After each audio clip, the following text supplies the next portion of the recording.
আজকের গল্পের আসরে সবাইকে স্বাগত জানাই। আজ আমি পড়তে চলেছি ভারতীয় লোক সাহিত্যের অন্যতম জনপ্রিয় ধারা আকবর বীরবলের গল্প।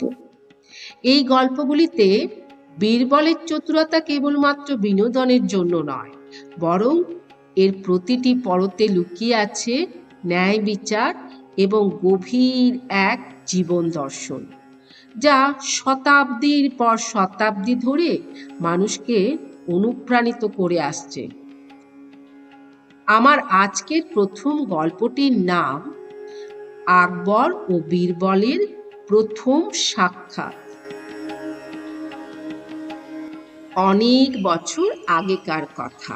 মুঘল সম্রাট আকবর তার পারিষদ ও শিকারীর দল নিয়ে শিকারে বেরিয়েছেন। সারা দিন বনের গভীরে ঘুরেও কোনো শিকার মিলল না। সূর্য তখন পশ্চিম আকাশে হেলে পড়েছে। দীর্ঘ সময় ঘোড়া চালিয়ে সম্রাট এবং তার সঙ্গীরা ক্লান্ত, তৃষ্ণার্ত এবং দিগ্ভ্রান্ত হয়ে পড়লেন। এমন সময় বনের শেষ প্রান্তে একটি 3 রাস্তার মোড়ে এসে তারা থমকে দাঁড়ালেন। কোন রাস্তাটি রাজধানী আগ্রার দিকে গিয়েছে তা কেউ বুঝতে পারছিলেন না। ঠিক তখনই দেখা হলো এক কিশোরের সঙ্গে। ছেলেটি রাস্তার ধারে বসে আপন মনে খেলা করছিল। সম্রাট আকবর: এই যে বালক, তুমি কি বলতে পারো কোন রাস্তাটি আগ্রার দিকে গিয়েছে? ছেলেটি মৃদু হেসে সম্রাটের দিকে তাকালো। তার চোখে মুখে ভয়ের বদলে এক অদ্ভুত চপলতা। সে উত্তর দিল, হুজুর, রাস্তা কোথাও যায় না, মানুষই রাস্তার উপর দিয়ে যাতায়াত করে। পুরো দল স্তব্ধ হয়ে গেল। সম্রাটের সামনে দাঁড়িয়ে এমন কথা বলার সাহস দেখে সবাই অবাক। সম্রাট রেগে যাওয়ার বদলে ছেলেটির উপস্থিত বুদ্ধি দেখে মুগ্ধ হলেন। আকবর: চমৎকার বলেছ। তোমার নাম কি? বালক: আমার নাম মহেশ দাস। আর আপনি কে হুজুর? আপনাকে তো এই গ্রামে আগে দেখিনি। আকবর নিজের আঙুল থেকে একটি মহামূল্যবান রত্নখচিত আংটি খুলে মহেশকে দিলেন। আকবর: আমি সম্রাট আকবর। তুমি অনেক বুদ্ধিমান। বড় হয়ে যখন কাজ খুঁজবে তখন এই আংটি নিয়ে আমার রাজ দরবারে দেখা করো, আমি তোমার ব্যবস্থা করে দেব।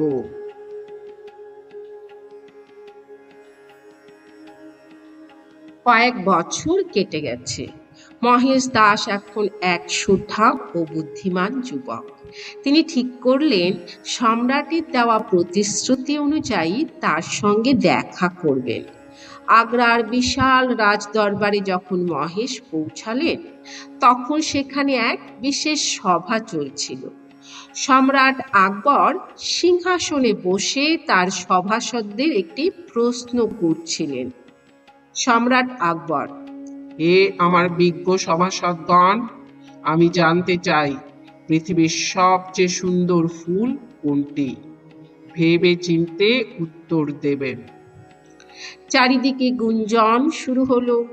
একে একে সভাসদরা উঠে দাঁড়িয়ে নিজেদের মতামত দিতে লাগলো। প্রথম সভাসদ: জাহাপনা, আমার মতে গোলাপি শ্রেষ্ঠ। এর রূপ আর সুবাসের কোনো তুলনা নেই। দ্বিতীয় সভাসদ: না হুজুর, আমার মনে হয় পদ্ম ফুলই সবচেয়ে সুন্দর, এটি পবিত্রতার প্রতীক। তৃতীয় সভাসদ: মহারাজ, আমার পছন্দ বেলি বা জুই, এর মিষ্টি গন্ধ চারপাশ মাতিয়ে রাখে।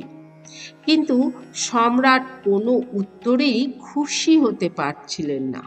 ঠিক সেই সময় সভার এক কোণ থেকে মহেশ দাস এগিয়ে এলেন। মহেশ দাস: ক্ষমা করবেন জাহাপনা, আমার মনে হয় এদের কারোর উত্তরই সঠিক নয়। পৃথিবীর সবচেয়ে সুন্দর ফুল হলো তুলো ফুল। পুরো দরবারে হাসির রোল পড়ে গেল। সভাসদরা ব্যঙ্গ করতে শুরু করলেন। রাজগুরু: তুলো ফুল, যে ফুলের কোনো সুবাস নেই, যার কোনো গন্ধ নেই, তাকে তুমি শ্রেষ্ঠ বলছো? তুমি কি পাগল হয়েছো যুবক? আকবর: মহেশ, তুমি কি তোমার উত্তরের সপক্ষে যুক্তি দিতে পারবে? কেন তুলা ফুল শ্রেষ্ঠ? মহেশ দাস বিনীতভাবে: অবশ্যই জাহাপনা। সৌন্দর্য কেবল চোখের তৃপ্তিতে নয়, যা মানুষের উপকারে আসে তাই প্রকৃত সুন্দর। গোলাপ বা পদ্ম শুকিয়ে গেলে তার আর কোনো মূল্য থাকে না, কিন্তু তুলা ফুল থেকে সুতো হয়, যা দিয়ে তৈরি বস্ত্র মানুষের লজ্জা নিবারণ করে। প্রচণ্ড গরমে এই তুলার কাপড় আমাদের শরীর শীতল রাখে, আবার হাড় কাঁপানো শীতে এই তুলার তৈরি লেপ তোশক আমাদের উষ্ণতা দেয়, যা জগৎ সংসারের প্রতিটি মানুষের কাজে লাগে।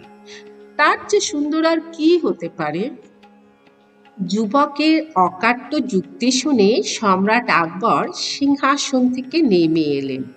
তিনি বুঝতে পারলেন এই সেই বালক মহেশ, যাকে তিনি বহু বছর আগে বনের মধ্যে আংটি দিয়েছিলেন। আকবর: তোমার যুক্তি যেমন অকাট্য, তোমার চিন্তাধারাও তেমন সুদূর প্রসারী। তুমি কি সেই মহেশ দাস? মহেশ দাস তখন পকেট থেকে সেই রাজকীয় আংটিটি বের করে সম্রাটকে দেখালেন। সম্রাট অত্যন্ত আনন্দিত হয়ে তাকে আলিঙ্গন করলেন। আকবর: আজ থেকে তুমি আর সাধারণ মহেশ দাস নও। তোমার বুদ্ধির ধার তলোয়ারের চেয়েও তীক্ষ্ণ। আমি তোমাকে আমার দরবারের নবরত্নের একজন হিসাবে নিযুক্ত করলাম। আজ থেকে তোমার নাম হবে বীরবল, অর্থাৎ বীর এবং বলবান বুদ্ধি যার। সভাসদদের মাথা নিচু হয়ে গেল। তারা বুঝতে পারলেন কেবল রূপ বা সুবাস নয়, ব্যবহারের উপযোগিতাই যে কোনো বস্তুর আসল মহিমা। সেই দিন থেকেই বীরবল হয়ে উঠলেন সম্রাট আকবরের পরম বন্ধু এবং মুঘল সাম্রাজ্যের সবচেয়ে চতুর মন্ত্রী। আসুন শুনি আজকের দ্বিতীয় গল্পটি। নাম বীরবলের খিচুড়ি। তৎকালীন মুঘল সাম্রাজ্যের রাজধানী আগ্রায় তখন হাড় কাঁপানো শীত।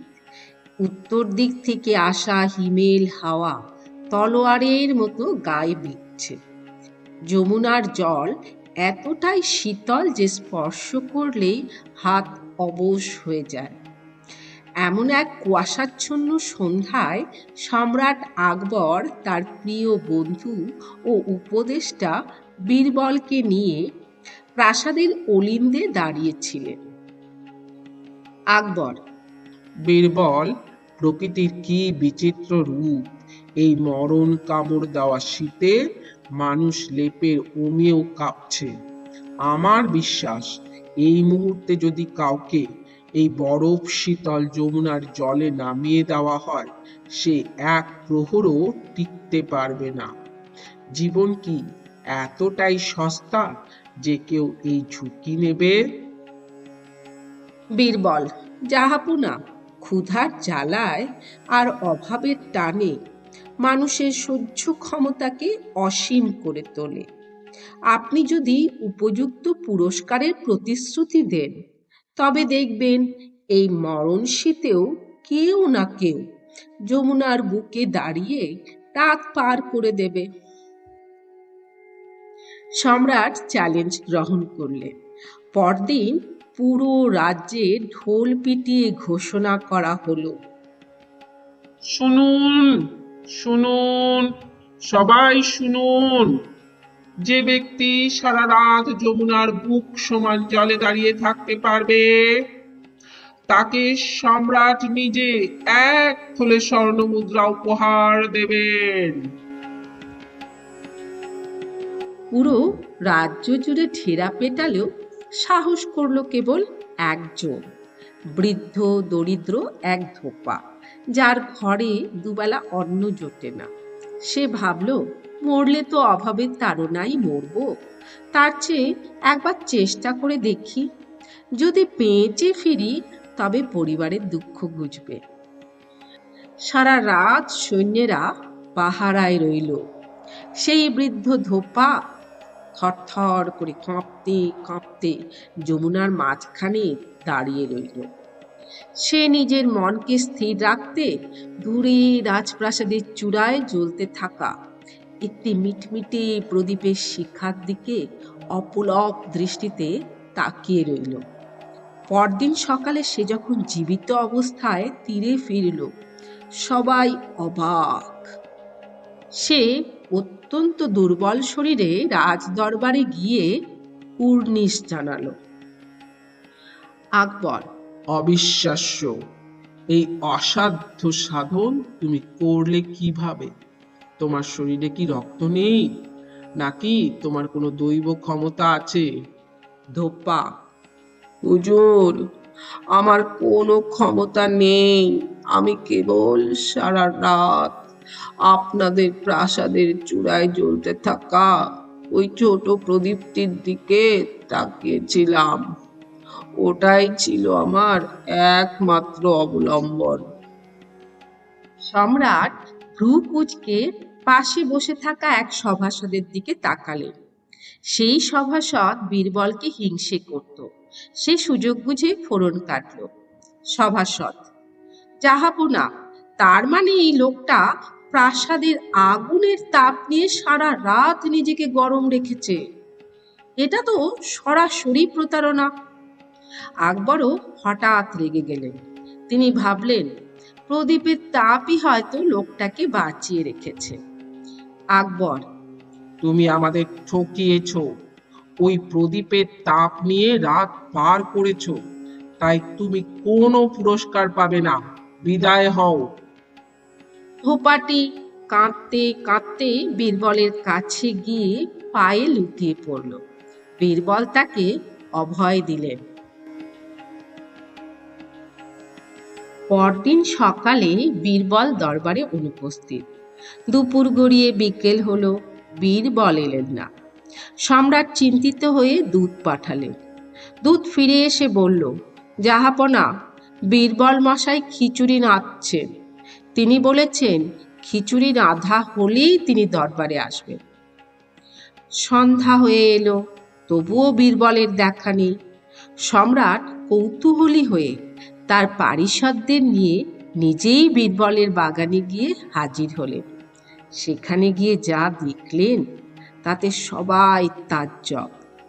একটা লম্বা বাঁশ মাটিতে পোঁতা, তার মগডালে একটি মাটির হাঁড়ি ঝোলানো, আর মাটির নিচে সামান্য কিছু কাঠকুটো দিয়ে আগুন জ্বালানো হয়েছে। বীরবল নিচে বসে এক মনে পাখা দিয়ে হাওয়া দিচ্ছেন। আকবর হাসতে হাসতে: বীরবল, তোমার কি মাথা খারাপ হয়ে গেছে? হা হা হা! এই আগুনের শিখা মাটি থেকে আকাশ ছুঁই ছুঁই হাঁড়িতে পৌঁছবে কিভাবে? তোমার এই খিচুড়ি তো 7 জন্মেও সেদ্ধ হবে না। হা হা হা! বীরবল খুব শান্ত গলায় উত্তর দিলেন। বীরবল: কেন হবে না জাহাপনা? যদি যমুনা নদীর মাঝখানে দাঁড়িয়ে থাকা এক দরিদ্র লোক কয়েক মাইল দূরে প্রাসাদ চূড়োয় জ্বলতে থাকা একটি ছোট্ট প্রদীপের শিখা থেকে শরীর গরম করার মতো তাপ পেতে পারে, তবে এই ফুট 2 দূরের আগুন থেকে আমার খিচুড়ি কেন সেদ্ধ হবে না? আকবর: বীরবল, তুমি ঠিকই বলেছ।